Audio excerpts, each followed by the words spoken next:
million views and counting ang pinusuang Shake It to the Max entry ni Miguel Tan Felix sa TikTok. Pero bukod sa galing sa pagsayaw, inspired din si Miguel na galingan pa ang pagganap sa mga batang riles. Makichika kay Lars Santiago.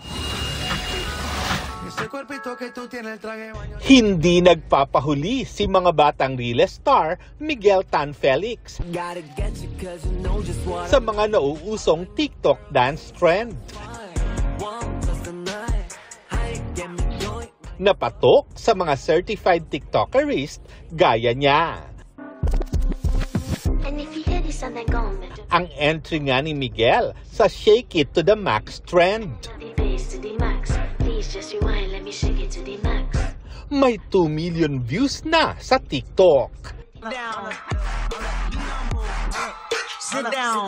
Kahit sa all-out Sunday stage, maaasahan ang pagpapamalas ng galing ni Miguel sa pagsayaw.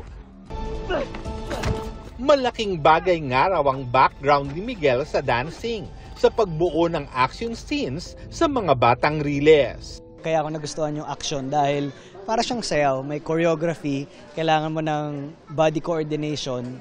So iniisip ko para lang nagsasayaw ng iba yung steps at may emosyon, may galit, may rage.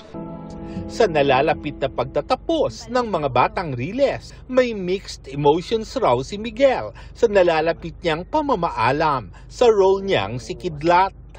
Sobrang minahal ko talaga yung character ni Kidlat eh. Yung mga challenges na kinakaharap at kinaharap niya sa buhay, talagang sakit sa puso eh. Talagang gusto mong damahin talaga bawat eksena. Grabe naman. Sa takbo ng kwento, balik sa pagiging bantay riles si Kidlat at ang mga kaibigan niyang riles boys. Hindi pa rin nila nakakamit ang kapayapaan dahil alam nilang buhay pa si Matos at desididong puksain ang mga taga-riles. Para kay Miguel, malapit mang magtapos ang kanilang series. Binuhay naman ito ang adrenaline at passion niya sa paggawa ng mga umaatikabong eksena. Nag-enjoy ako ng sobra dito sa mga batang riles. And at the same time, feeling ko nasa surface level pa lang po ako ng genre na action. Kaya gusto ko pa pong palalimin. Lars Santiago, updated sa showbiz happening.